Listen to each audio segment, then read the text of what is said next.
is Peter Parker. I'm pretty sure you know the rest. I saved the city, fell in love, then I saved the city again and again and again. Look, I'm a comic book, a cereal, I did a Christmas album, and a so-so popsicle. But this isn't about me. Not anymore.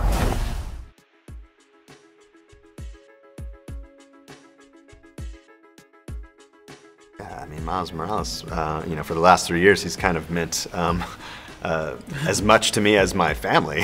You know, I've been really deeply involved with him as a character, and I think he represents something, you know, really current and contemporary. And having him become, you know, sort of mentored by Peter Parker, you know, this version of Spider-Man that we're all familiar with. Seems like a very relevant sort of story to tell in this moment.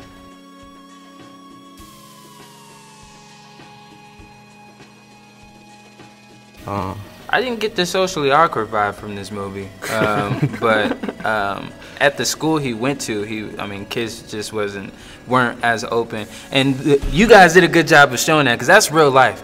Even for me, in one part of this neighborhood, it's like, oh, yo, what's good? How you doing? Yeah. And the other part is like everybody's like, oh, I'm this and I'm that, you know. Yeah.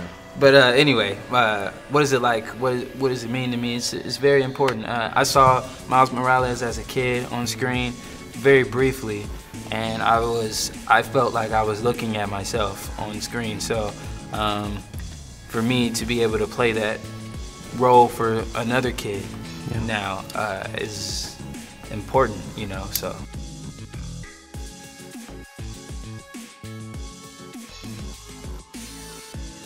I intend to. I should be even more specific in that journal. I'm gonna pick it back up. Pick it back up. Be like, look, we're gonna make a few more of these movies, yeah, and then we're gonna transition to the live action.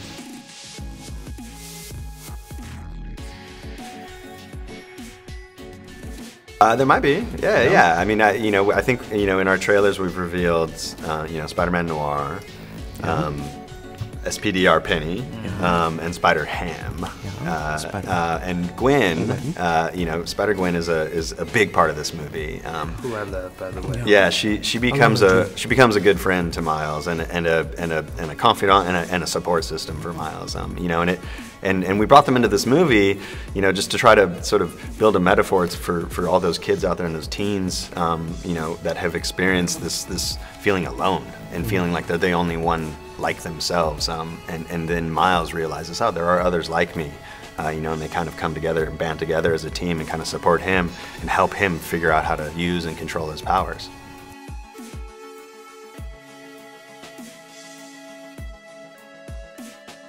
Yeah, I mean, Kingpin is, you know, there's some, you know, Sienkiewicz comics that have really sort of, for me at least personally, always been sort of this really aspirational thing of like, oh my God, the artwork of Kingpin, the power of Kingpin, this massive size and this really sort of this foreboding sort of figure, and you know, being like a New York crime boss, like that was always super intriguing. And I thought, you know, because we're doing this animated and we can really play with proportions, this was the perfect moment to try and bring him in as the main villain.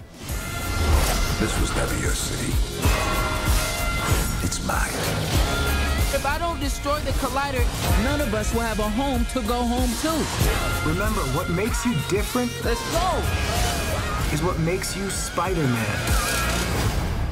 Officer, I love you. Wait, what?